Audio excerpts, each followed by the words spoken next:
Thank you, Professor van Rijssen. Thank you also for MEP Langsiepen for inviting me to speak here today, and also Europe External Program with Africa. My name is Kai Smits. I'm a PhD researcher at Tilburg University, and together with my colleagues, we've been investigating human trafficking routes from the Horn of Africa, specifically Eritrea, towards Europe.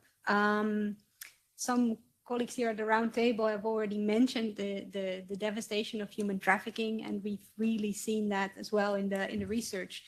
In these human trafficking networks, refugees are detained and tortured to extract ransom from them, from their families and from their communities. They are forced to contact relatives, and they are forced to beg for ransom, sometimes up to thousands of US dollars. And often, instead of being released after that, they are sold on to other traffickers, and more money is extracted from them. The situations in which they are held are inhumane, and many refugees have told us of grave human rights violations perpetrated against them in these situations. And they really have no escape. And this leads to a cycle of violence that we have described. With Professor van Rijssen, Professor Mawere, and Morgan Wiertz together, we have published a book this year. It's called Enslaved, Trapped and Trafficked in Digital Black Holes, Human Trafficking in Libya. The book is freely available online because we want as many people as possible to be able to access this and to know about what is going on. As you can see, it's also a very big book.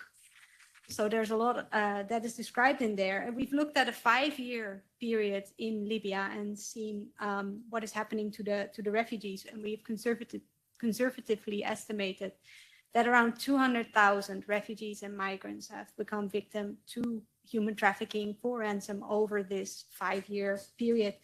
And this is a highly lucrative criminal enterprise and also well organized. And we've, again, conservatively estimated that in this 5-year period, there's about a profit of $1 billion in these trafficking networks. And this is outrageous. Refugees are vulnerable to these kind of situations. They are asylum seekers. Their families are also in fragile situations, and this really has to stop.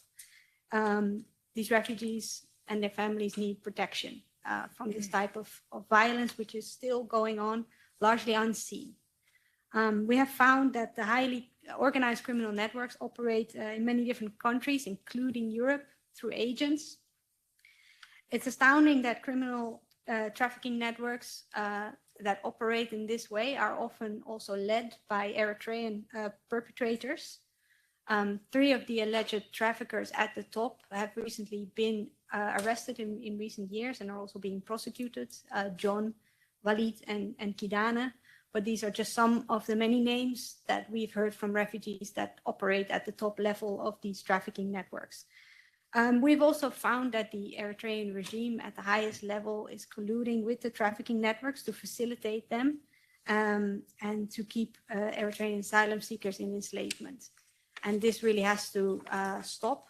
And therefore, we are asking the European Union today, as we're here in this setting, to protect refugees and to help organize legal pathways for refugees to come so that they are not exposed to these dangers, and also to investigate the criminal human trafficking networks, also specifically the connections to these highest levels to Eritrea. And those are my main points today. Thank you for being here.